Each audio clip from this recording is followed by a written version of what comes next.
Welcome to another episode of Raven Conversations. I'm Joe Seamandel, the State Public Affairs Officer for the Washington National Guard.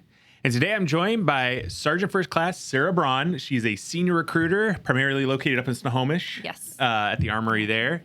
And she's going to talk a little bit about her career, but actually not about recruiting, but more about she recently used her education benefits and got her bachelor's degree from Trident University in leadership. And working on your master's degree here starting pretty soon. Yes. So she's going to kind of give her path to education benefits, how she utilized them, and how other guardsmen can do the same. So thanks for joining us. Yeah, thanks for having me here. Yeah. So real quick background on yourself. Yeah, so humble beginnings.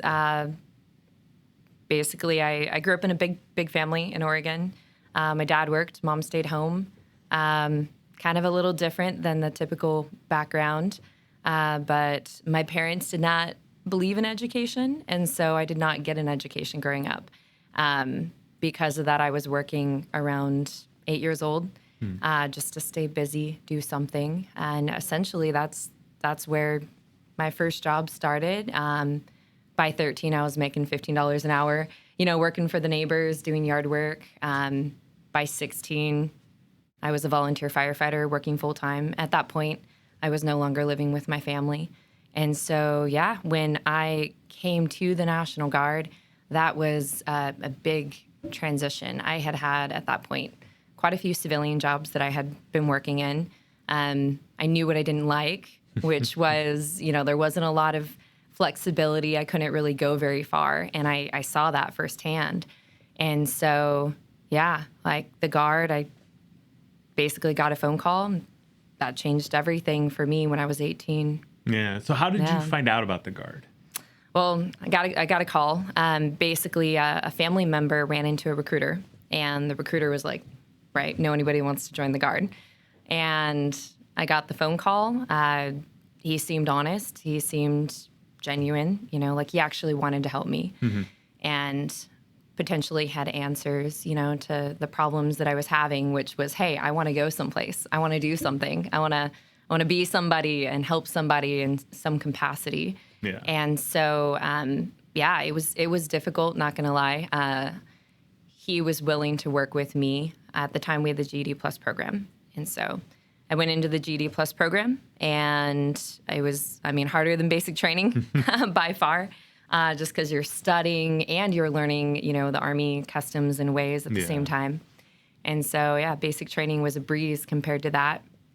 But a cool program. It gave me an opportunity to come into the National Guard. Yeah. And my recruiter and I still talk to them to this day. So almost 14 years later. Yeah. I still talk to my recruiter 21 years later. Yeah. She still works on Camp Marie as a civilian. That's incredible. Crazy to think. So before we actually get into the education benefits, I think it was in 2020 you were named Recruiter of the Year. Yes. And you had a stellar year, if I remember correctly. It was like 23 enlistments that year. 23. Explain as a recruiter what that process looks like. For you, it's probably different for every recruiter, but what does that look like for you? Like when you talk to somebody about the Guard? Yeah. It's personal. It's very personal. A lot of people come into the Guard from all walks of life. I meet people that are already successful and doing very well. I've enlisted business owners and people that, are in the middle of going to college, or they have master's degrees, or they're an aspiring politician. And that right there has been inspiring for me to not only help people that are coming from a similar place as my background, but also to tell everyone about the opportunities of the Guard. Yeah. And I think because it is personal, and I do, highly value the relationship I do have with my recruiter, I want that to be passed along to other people. I want to tell everybody about the Guard because really it has limitless potential. And I think that that's something that I understood at 18, but I didn't. There's still so much I didn't know.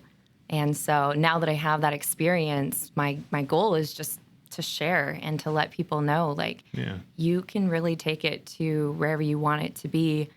And, change directions many times. Yeah, you definitely can. Yeah. So, when I was 18, I thought college was off the table. Yeah. I was like, I'm not interested in college. It's off the table. I don't have an education, right? And I really didn't value, the experience that I did have, which in hindsight, right, at 18, I did have a foot up in some ways, and that, I'd worked at multiple businesses. I knew kind of how that system worked. And so when I went to basic training, I was like, hey, this is no different than a job, than any of the jobs I've had. You have to put on a uniform. You have to show up at the right time, the right place, and it falls together. Like, you just follow what you know you need to do, and it's that easy. Yeah. And once I figured that out, I felt like anything was possible, I liked the structure of the National Guard, but at the same time, I liked that structure didn't lock me in. Right. Right. It's so it's the structure, but it's not a everyday structure, which I think that's what makes it unique. Yes, exactly. So you mentioned your education background, and you thought college was off the table at 18. Oh yeah. What brought college? Getting that bachelor's degree at I'm not going to name ages at this point, but later in life. How about that? Yeah. So I didn't think about college until probably 3 years ago. I went to a school, right, at Camp Robinson, Arkansas. And one of the guys came in. I was representative for a college. And he said, well, hey, you guys get college credits from this training. And, I remember thinking like, yeah, I know that. Like, I've been hearing this over the years. But this time I actually looked into it. And I looked at my joint service transcript. And I was like, wow, like I have a lot of college credits. And I called a couple of colleges and they told me, you can get a bachelor's degree in 3 years because you have a lot of electives that transfer over. And I can't tell you why, but for some reason in 2019, I said, it's okay. Like, it's not for me, not right now. At the time, it was just me and my son. And my son was probably about 5 or 6 years old at the time. And so I'm full-time recruiting, and I have my son. Yep. And, I come up with excuses not to do it. I just don't think it's a value at the time. Fast forward, 2019, 2020, I attended many schools. I went to Master Resiliency, which, like, who knew that the National Guard had a two week program that is dedicated to building your resiliency and learning the skills to go help others. And I mean, that was amazing. And then I went to Master Fitness, and I'm learning about things I've never known. Yeah. I'm like, this is incredible. Like, more people need to know about this. More people need to go to MFT. Right. And I continue going to these schools. I went to the instructor course in Yakima, and I had local instructors here in Washington State. Yeah. And so it kind of adds up. And probably earlier last year, I go, well, I'm going to look into my joint service transcript. Yeah. And little did I know that entire time I was getting college electives towards, I had credits for psychology, for science, for tons of leadership classes, all kinds of stuff. And I'm like, what is this? I'll look into it again. Part of it was that I was pregnant at the time, and I wanted to show my son, right? Like, if I can do this, anybody can do this. You can do this, right? But also,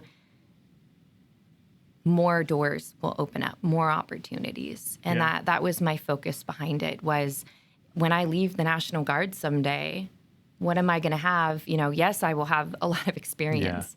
But the civilian side, I have friends that have degrees in theater, and they're in management at Boeing. And I'm like, you know what I mean? If they were able to they're get a theater job, arts degree. And, I've seen drama, I've seen political science, but they're, working at Microsoft and IT. And I'm like, wait a minute. So that was really, that step that I took was, if other people can do it, I can do it. Yeah. So you mentioned some stuff there that I think we've had previous episodes where we've had, like, Sam Peary, over in the G6, and he said the same thing. He's like, I don't think people understand that you come here, you go through the training, and then you're going to get additional pieces to what now you contend in the civilian careers. And I think it's a phenomenal piece that I'm glad you mentioned. I'm always glad that you mention that kind of stuff. I'm glad anyone mentions the the credits, because same for me, right? When I went to go get my master's degree, I'd started an MBA, did about 9 classes out of 10, and decided, you know what, I don't want an MBA anymore, and I was tired of paying for it. And I sat for 10 years and then restarted it. I ended up going to Grand Canyon University to finish a master's in leadership. They took a lot of my military experience, and I was able to basically only pay for about 6 classes, and that was it, which I think works really well. Yeah, that's pretty and I don't good. think a lot of people think of their guard service as an opportunity to earn credit towards college. Yeah. So I'm glad you mentioned that. So the big piece, though, now you have about 3 years left of school to go at this point? Oh, goodness. But it looks like it's probably going to take me right around like 2.5 years. Just kind of depends. So I'm looking at doing a master's in business administration with a concentration in digital marketing. And so that's something that I'm passionate about. I enjoy marketing. I also enjoy like graphic design. So part of me is like, the thing about the Guard is, you are allowed to change your mind and still maintain your seniority and your pay and your trajectory of success, right? And so, if you're tired of doing something, you can switch and go do something else. And I think that that's something a lot of people don't know. The Guard is so much more than a uniform and a paycheck. The opportunities are really endless. And so as long as you just are open-minded to changing your pathway and learning and continuing to grow in different skill sets, I think that it's definitely a good place to be. Yeah. So now let's go to the paying for school side of it, which is always a sticky subject with anyone, right? Yes. Explain the education benefits, because we were kind of talking previously. When I went through my bachelor's degree at Central Washington, I had come off deployment. I had the tuition assistance, which paid 100% tuition. Yeah. The GI Bill, which pretty much gave me extra money every month. I had an ROTC scholarship, which paid for books and lodging and ROTC stipend. So I was making quite a bit of money as a college student. Probably not the same now as it was 15 years ago or more. But what did you use to pay for your tuition or your tuition and education? Yeah. So I mean, essentially, when I first started out, I contacted the education office, which incredibly helpful. Super glad that I went to them first. And I was initially referred to Trident University by quite a few people. And so that was the reason that I chose to go to school out of state online. And so that is something that I meet a lot of people that are going to school in state. If I had chosen to stay in state, I would have used the post-secondary tuition grant. Because I did not, I opted instead to use federal tuition assistance. And so it worked out because I had accumulated over 100 college credits from all the schools that I've gone to, just from the military, just from my training. And so when I went to Trident, I only had to take, X amount of classes, and I was able to get my bachelor's degree done in 1 year. And so being able to use that federal tuition assistance helped tremendously. I was able to, use up the tuition for last year and then use it up for this year. And I graduated in June 18th of this year.